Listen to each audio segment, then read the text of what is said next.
Diraba-rabalah sampai atas. Ternyata dia pegang rambut yang sudah kusut.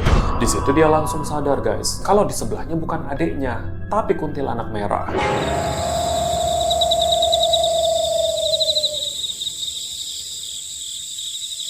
Halo guys, ketemu lagi di Pengalaman Horormu. Saya ucapkan banyak terima kasih buat kalian yang selalu menonton video di channel ini. Dan hari ini saya kembali lagi untuk menceritakan pengalaman horor dari seorang pemuda bernama Ari yang mengirimkan cerita ini lewat DM di Instagram saya yang mengisahkan tentang pengalamannya waktu menelusuri Rumah Darmo Surabaya. Tahu kan kalian, rumah besar di perumahan elit Surabaya yang sudah terbengkalai dan ditinggal selama puluhan tahun oleh pemiliknya. Jadi habis Ari dan teman-teman ke sana, pulang-pulang mereka ketempelan guys. Dan cerita ini ternyata ada plot twistnya. Gimana kisah selengkapnya? Jangan kemana-mana karena hari ini kita akan membahas kasus mengerikan penemuan sisir di Rumah Darmo.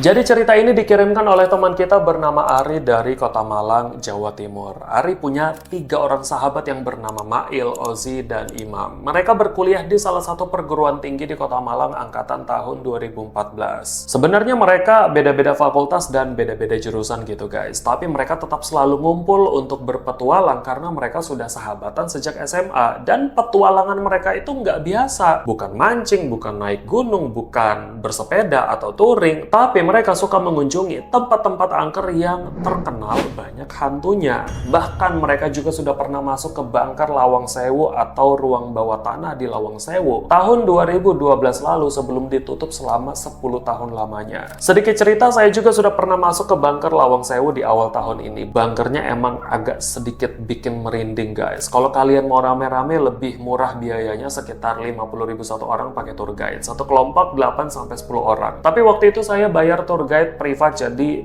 berapa ratus ribu gitu bayarnya, lupa. Cuma kalau privat seramnya lebih dapat, percaya deh. Yang dekat ke Surabaya, cobain ke sana. Oke, kita lupain Lawang Sewu. Nah, Ari dan ketiga temannya ini memang sudah terbiasa masuk ke tempat-tempat kayak gitu guys. Walaupun mereka sebenarnya dilarang juga sama orang tua mereka karena takut terjadi apa-apa kan. Di tahun 2015, semasa itu mereka sudah selesai ujian semester genap di kelas masing-masing. Habis mereka terima nilai, mahasiswa di kampus itu diliburkan beberapa bulan sekaligus lagi ada penerimaan mahasiswa angkatan selanjutnya. Jadi Ari, Mail, Ozi, dan Imam berencana untuk pergi ke sebuah tempat angker. Tapi mereka masih bingung nih tempat yang mana yang mau mereka kunjungi untuk uji nyali selanjutnya. Ozi langsung bilang, gimana kalau kita pergi ke Surabaya dan kita datangin Rumah Darmo malam-malam?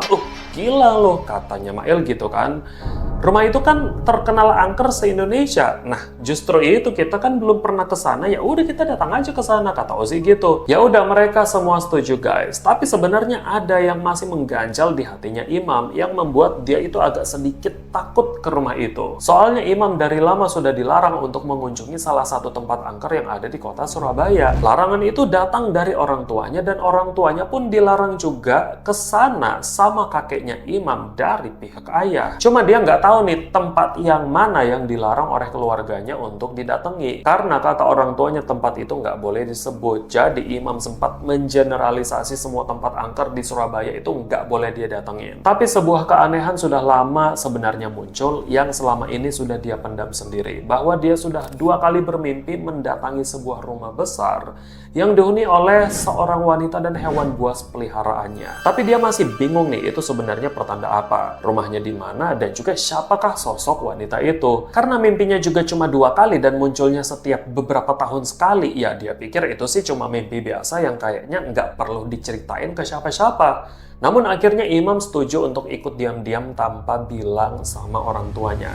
Karena kalau bilang, ya pasti dia dilarang dong sama orang tuanya kan, apalagi tempatnya di Surabaya juga. Singkat cerita, pergilah mereka berempat dari kota Malang ke kota Surabaya dengan menggunakan mobil milik keluarga Mail. Mereka pun memesan 2 kamar hotel di Surabaya selama 2 malam. Ali sekamar sama Mail dan Ozi sekamar sama Imam. Di jam setengah 11 malam, mereka pun sampai di perumahan elit tempat rumah terbengkalai itu berada. Tapi mereka parkir mobil mereka agak jauh nih, bukan pas di depan rumah Darmo. Kalau mereka parkir mobil di depan rumah terbengkalai itu, takutnya nanti ada satpam perumahan yang nyuruh mereka keluar dari sana, dan mereka juga takut dicurigai macam-macam kan. Karena selain rumah terbengkalai itu dijadikan tempat uji nyali, ternyata banyak anak muda yang datang ke rumah itu melakukan perbuatan maksiat. Jadi mereka masuklah diam-diam ke dalam rumah itu. Karena di tahun 2015 lalu semak belukar, ilalang, dan tumbuhan merambat belum terlalu menutupi bagian depan rumah itu guys. Dan rumah itu masih bebas dimasuki oleh siapapun. Tapi kalau kalian datang sekarang, itu rumah sudah nggak bisa dimasuki lagi. Soalnya sudah ditutupi tanaman liar dan Pemkot juga sudah membangun pagar tinggi untuk menghalangi orang masuk ke dalam. Setelah mereka berempat masuk ke dalam,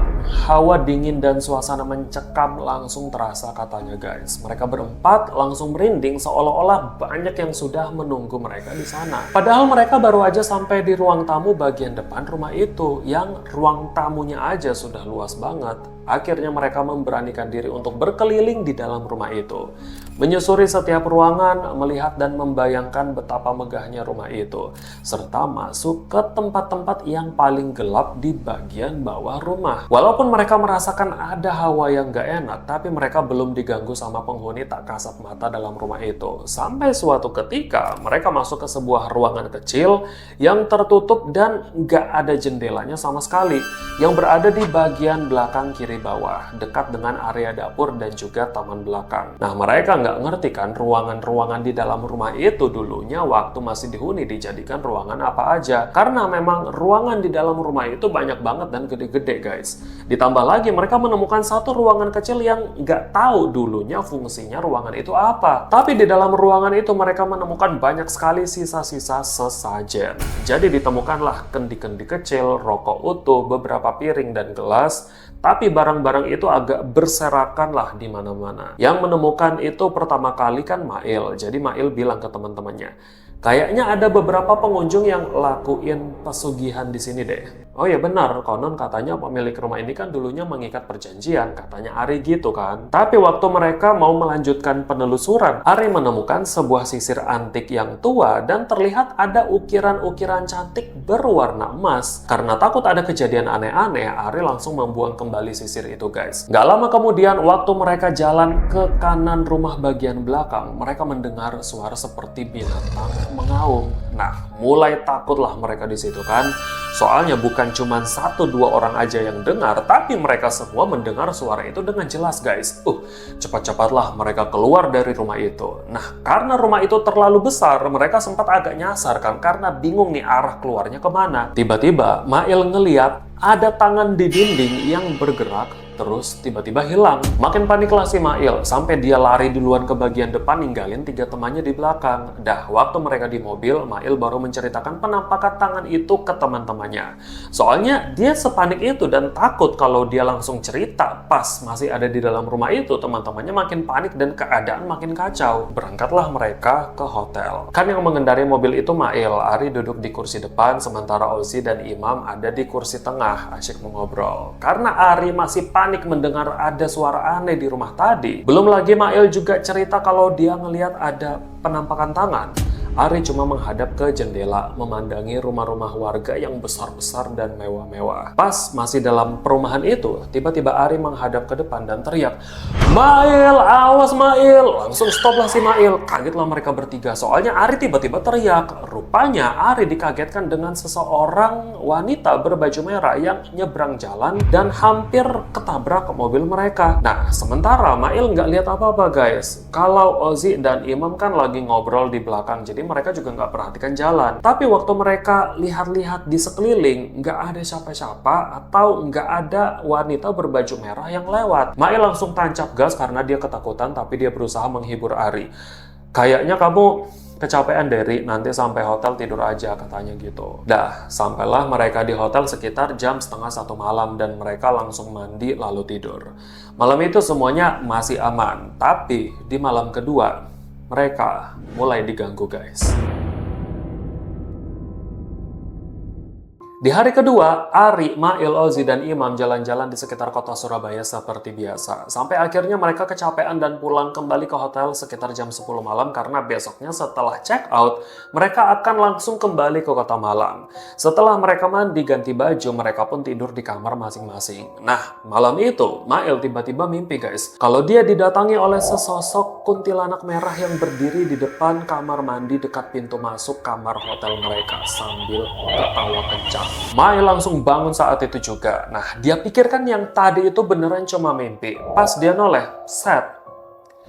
Wanita itu beneran ada di depan kamar mandi. Karena kamarnya agak remang-remang, dia langsung nyalain semua lampu kamar. Dan ternyata wanita itu juga langsung menghilang. Mail shock nih karena dia nggak bisa bedain itu cuma mimpi apa beneran kenyataan. Rupanya Mail juga ngelihat Ari yang di sampingnya ngigau sambil ngomong nggak jelas. Dibangunilah sama Mail. Pas Ari bangun, Ari ketakutan dan sudah keringat dingin guys. Rupanya Ari bilang kalau lehernya dicekik sama sosok kuntilanak merah yang kemarin malam hampir ditabrak sama Mail. Di situ mereka langsung merinding guys karena mereka ternyata mimpi didatangin sosok yang sama di waktu yang bersamaan juga.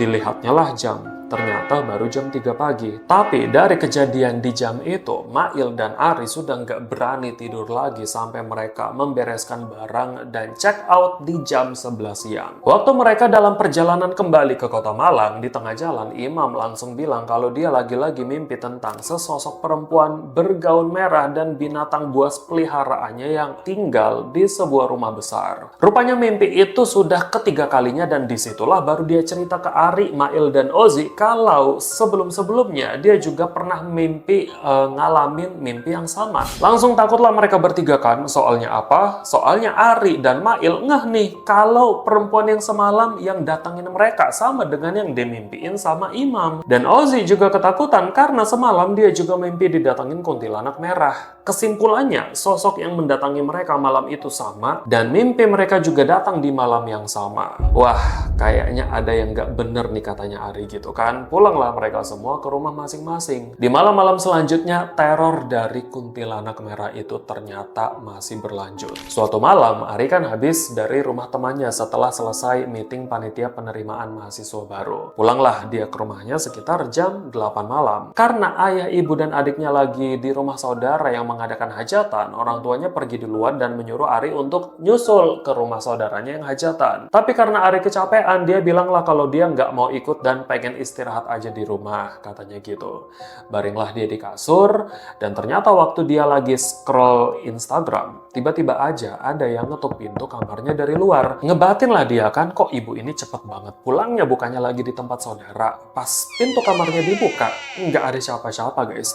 Merindinglah dia di situ kan, tapi dia tetap memberanikan diri keluar dari kamar untuk memastikan beneran nggak nih mobil orang tuanya sudah ada di depan atau belum. Ternyata kan nggak ada siapa-siapa. Pas dia balik mau masuk kamar, anehnya pintu kamarnya itu sudah ketutup guys. Padahal Ari yakin banget nih dia nggak nutup pintu kamar. Soalnya kalau pintu kamarnya itu ditutup kan suaranya kedengaran. Masuklah dia ke kamar, langsung baring dan memejamkan mata karena ketakutan. Berharap dia langsung tidur malam itu. Nah, baru aja 5 menit dia pejamkan mata, dia ngerasa kalau badannya sudah berat guys. Padahal dia belum benar-benar tidur saat itu. Dia juga nggak bisa gerakin seluruh badannya dari atas sampai bawah. Punya diam aja dia di situ kan.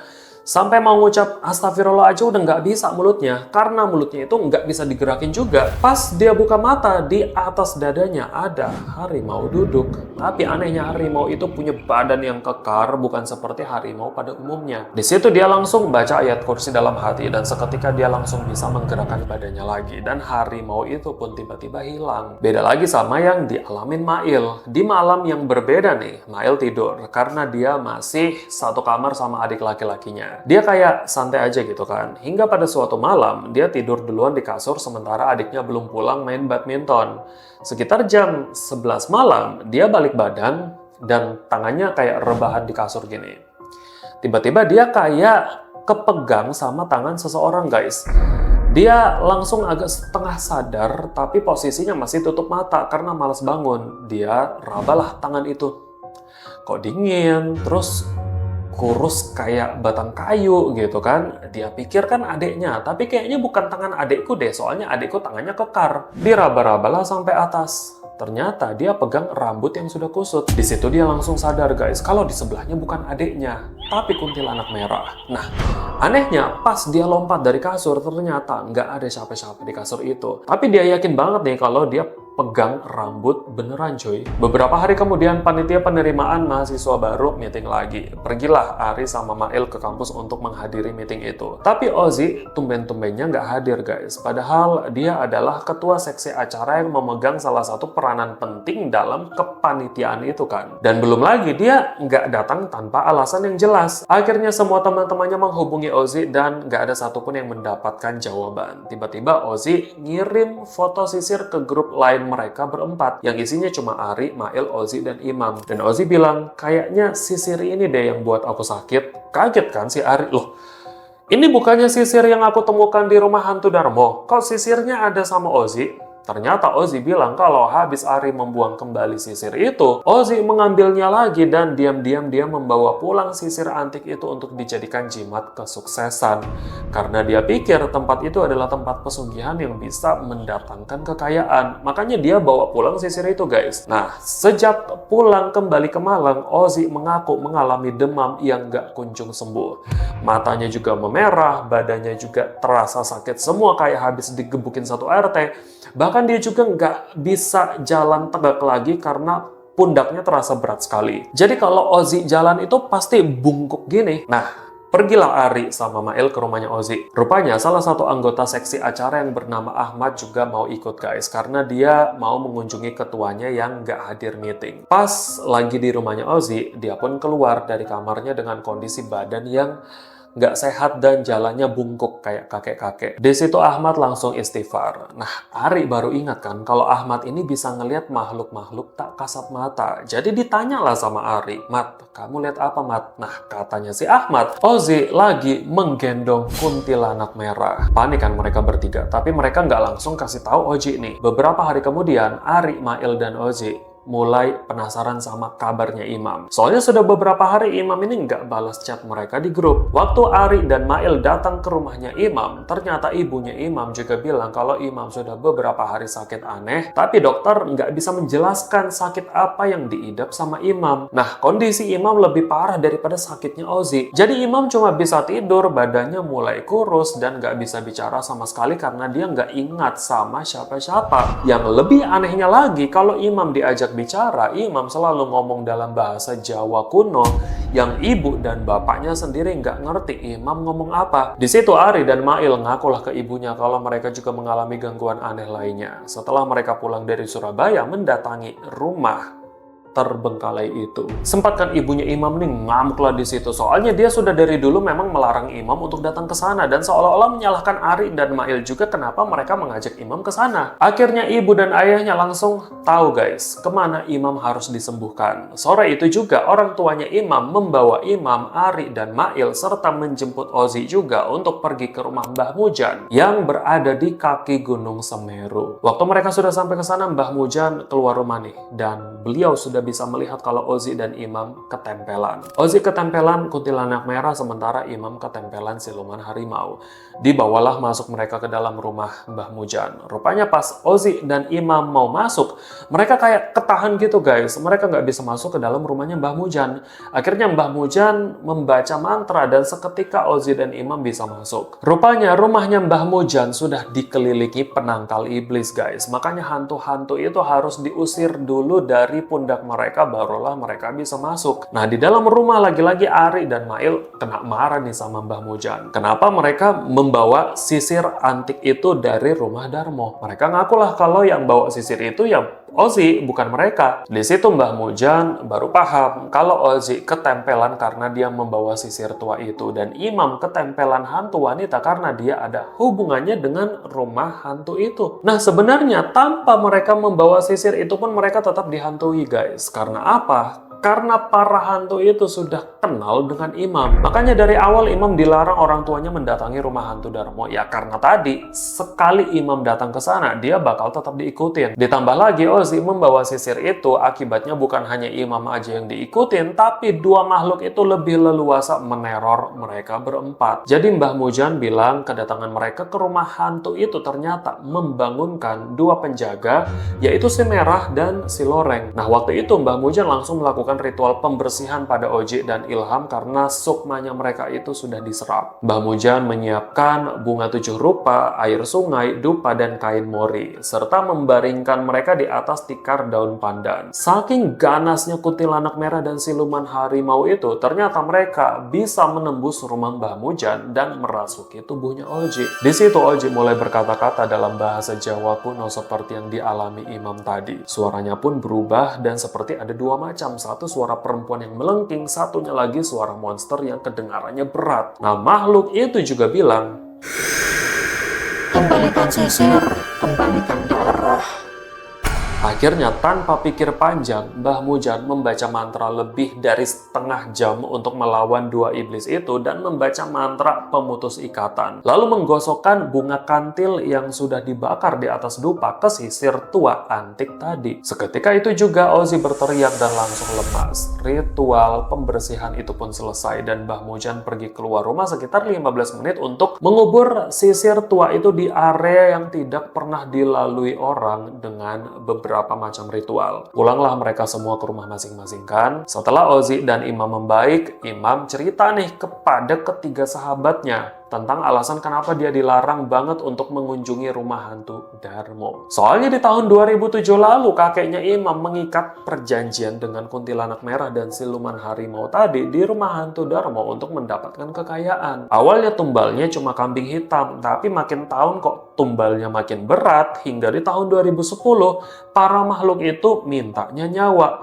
Karena merasa nggak sanggup, akhirnya kakeknya Imam memutuskan perjanjian itu secara sepihak dengan bantuan Mbah Mujan. Nah, entah gimana caranya perjanjian itu bisa putus. Walaupun salah satu toko kain milik kakeknya harus terbakar habis. Tapi sebenarnya dua makhluk tadi masih mengincar tumbal nyawa, guys. Di tahun 2012, kakeknya Imam meninggal dunia. Sebelum meninggal, almarhum berpesan bahwa seluruh keturunannya dilarang memasuki rumah hantu Darmo. Karena dua makhluk itu sebenarnya bisa mencium bau darah keturunan kakeknya Imam. Cuma mereka seolah-olah terblokir dengan adanya jimat penangkal yang disimpan kakeknya bertahun-tahun di rumahnya mereka. Dan dua makhluk tadi nggak bisa ngejar keluarganya Imam ke rumahnya. Makanya sebelum Imam datang ke rumah angker itu, Imam sudah 2 kali mimpi tentang wanita bergaun merah dan binatang buas itu kan. Karena Imam sebenarnya diajak nih ke sana dengan tujuan untuk diambil jiwanya. Tapi ternyata bukan cuma Imam aja yang dapat mimpi kayak gitu.